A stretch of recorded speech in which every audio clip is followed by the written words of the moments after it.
प्रश्न है आपका कि इंडिया में रहने वाले लोग बहुत हार्ड वर्किंग करते हैं, उसके बावजूद सफर बहुत करते हैं, पूजा पाठ भी बहुत करते हैं, धर्म ध्यान जब तब भी बहुत करते हैं, फिर भी इतना कष्ट उठाते हैं। और फॉरेन में रहने वाले लोग इतना कोई पूजा पाठ जब तब करते ही नहीं है और उनकी लाइफ कुछ इस टाइप की है कि वो बहुत कम कष्ट उठाते हैं और बहुत जल्दी सफलता पा लेते हैं। उसका क्या कारण है? यही आपका प्रश्न है ना। उसका क्या कारण है? तो यहाँ there are so many reasons, बहुत सारे कारण हैं। पहली बात तो यह कि भारतीय आदमी के सोच का तरीका ही दूसरा है और आउट ऑफ इंडियंस के सोच का तरीका ही दूसरा है। हमारे यहाँ पर हर सोच में स्पष्टता का अभाव है, क्लैरिटी नहीं है। हम लोगों के यहाँ विजन की क्लैरिटी नहीं है। मैंने कल भी एक एग्जाम्पल दिया था। यहाँ हम लोग क्या करते हैं, सुबह पूजा पाठ करते हुए धन की निंदा करेंगे, मोह माया की निंदा करेंगे, इन सबको दुख का घर बताएंगे, इन सबको खारा जहर बताएंगे और 2 घंटे बाद इस खारे जहर को पाने के लिए सारे जहरीले काम अपनाएंगे। सच बोल रही हूं या नहीं? हमारे यहाँ विजन की क्लैरिटी नहीं। आप चाहते क्या हो, स्पष्ट तो बनो। फॉरेन के आदमी के पास में ये फॉर्मेलिटीज नहीं है, वो उसका विजन क्लियर है। पैसा चाहिए तो पैसा चाहिए। हमारे यहाँ पैसा भी चाहिए और पैसे को वो क्या, हाथ का मैल, पैसा तो हाथ का मैल है, ऐसा भी कहेंगे। यार लक्ष्मी का अपमान भी करेंगे, लक्ष्मी भी चाहिए। कैसे चाहिए, कैसे मिलेगी? इसी तरह से घर वालों का प्यार भी चाहिए और बात बात में घर वालों को डांटेंगे, उनकी इज्जत खत्म करेंगे और उनको ये फील करवाएंगे कि तुम तो कुछ समझदार ही नहीं हो, जो समझदार हो वो तो मैं ही आदमी हूं बस। अब बता घर में कैसे प्रेम रहेगा? हमारे यहाँ बड़ी औपचारिकताएं हैं, बिना रिस्पेक्ट दिए हम कुछ पाना चाहते हैं। और दूसरी बात, हमारे यहाँ बेईमानियां बहुत है। फॉरेन के आदमी में स्पष्टता तो है ही, ईमानदारी भी बहुत है। हमारे यहाँ तो विश्वास ही गलत है। हर आदमी सोचता है झूठ बोले बिना पैसा हो नहीं सकता, टैक्स तो चुराना ही पड़ेगा, भाई भाई में झगड़े तो होंगे, मतलब हम लोग मान के चलते और अपने गलत विश्वासों के तहत जिंदगी जीते हैं। हमें एक्चुअल में कहे ना तो धार्मिक लोगों को भी जीने का सही सलीका नहीं आता। और दूसरी बात, ये धर्म करते किस लिए? ईमानदारी से पूछना, धर्म किस लिए करते हैं? मोक्ष वोक्ष की तो सारी बातें हैं। हर आदमी, कोई किसी को मोक्ष नहीं चाहिए। और वो धर्म भी किस लिए करता है? धर्म भीरू होने की वजह से धर्म करता है। हम लोग धर्म क्यों करते हैं पता? धर्म भीरू है, धर्म से डरते हैं, पाप बनने से डरते हैं, नरक से डरते हैं, भगवान से डरते हैं, इसलिए तो धर्म करते हैं। हम कौन सा धर्म समझ के करते हैं? वो लोग थोड़ा भी करेंगे या नहीं भी करेंगे, कम से कम जीने का विज्ञान समझते हैं कि लाइफ कैसे मूव करती है, उसका साइंस समझते हैं, फिर जिंदगी को जीते और खुल के जीते हैं। हमारे यहाँ तो हर चीज औपचारिक है।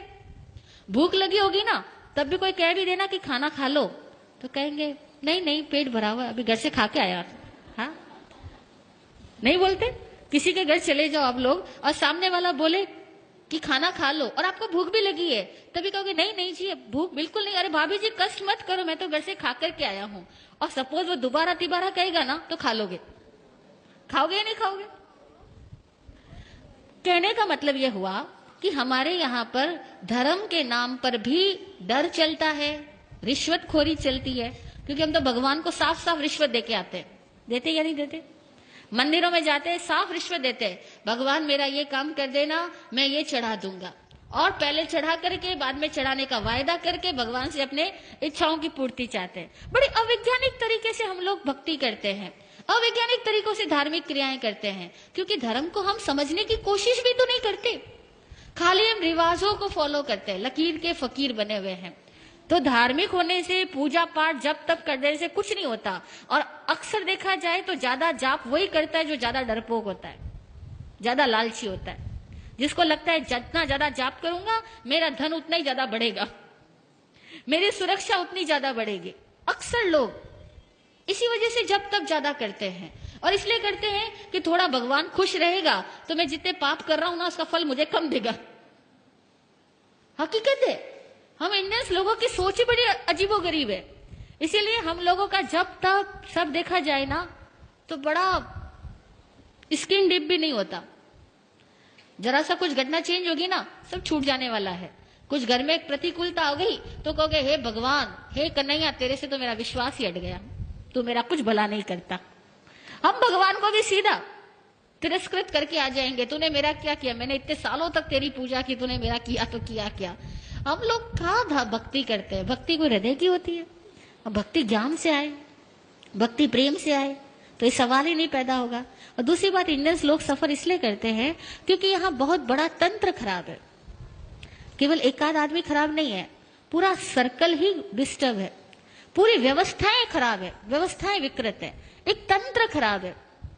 जब पूरा तंत्र खराब होता है ना, तो एक सही, जैसे समझो एक बगीचे के अंदर बहुत ज्यादा प्रदूषण हो, गंदगी इकट्ठी हो, और वहां पे आप गुलाब के पौधे लगाओ, तो बेचारे गुलाब के पौधे अगर 100 लगाए हो तो 90 तो वैसे ही सूख जाने।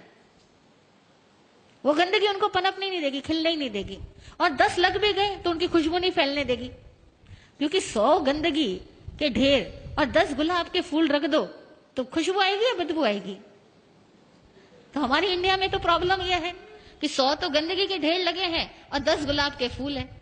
वो सच्चे धार्मिक कह दो या सही समझदार लोग कह दो, वो 100 में से 10 लोग मिल जाए तो बड़ी बात है।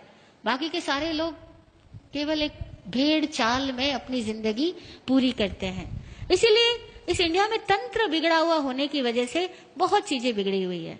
दूसरी बात, इंडिया के लोग ऑनेस्ट नहीं है। जितनी समझदारी की बातें हम जानते हैं ना, उसको फॉलो नहीं करते। आपने कितनी बार सुना सफाई रखनी, यत्ना से काम करना, लेकिन अभी यहां भी खाना होगा ना तो भी लोग सफाई नहीं रखेंगे, यत्ना से काम नहीं करेंगे।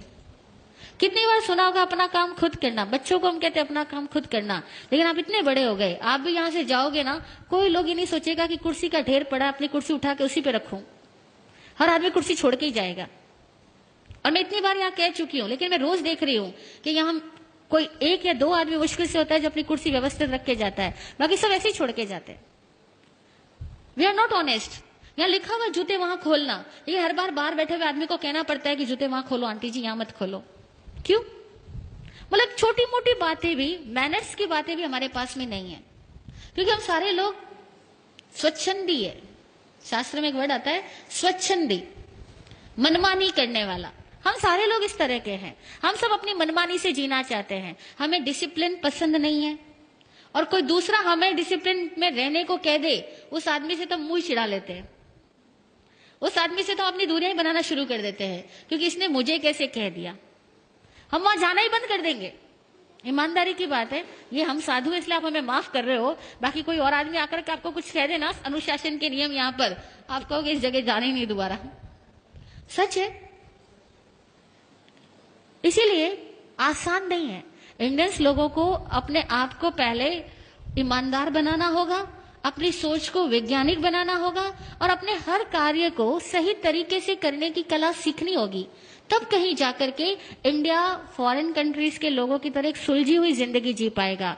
और कम से कम हमारे यहाँ साधु संत भी, सॉरी टू से, गुस्ताखी माफ, मिच्छामि दुक्कडम, साधु संत भी लोगों को जीने का सही तरीका नहीं बतला पाते हैं। वे भी लोगों को डराते हैं अथवा लालच से भरते हैं, और साधु संतों के कारण भी हमारे समाज की सभ्यताएं विकसित नहीं हो पाती। और ये भी एक बहुत बड़ा कारण है कि साधु संत खुद भी समझदार नहीं होने की वजह से इतनी सारी पब्लिक के लेवल को रेज नहीं कर पाते, और फिर जो वाकई समझदार लोग हैं वो साधु संतों के पास आना भी पसंद नहीं करते। नहीं पसंद करते, उसका कारण साधु संत स्वयं है। तो दुनिया में भारत में इतने ज्यादा सन्यासी है, इतने ज्यादा साधु लोग हैं हर धर्म के अंदर। हिंदुओं में भी हजारों भरे पड़े हैं, जैनियों में भी भरे पड़े हैं, इतने साधु है। लेकिन वो सारे साधु ईमानदारी से अगर साधु होते तो भारत का कुछ और नक्शा होता। लेकिन हम लोग ईमानदार साधु नहीं और ईमानदार समणोपासक नहीं, अब दोनों में ही कमियां हैं। तो भैया ऑल ओवर कहते हैं आप जैसा बाप वैसा बेटा, तो करे क्या, है ना। ओके, जय हो। हाँ बोलिए सुनीता जी।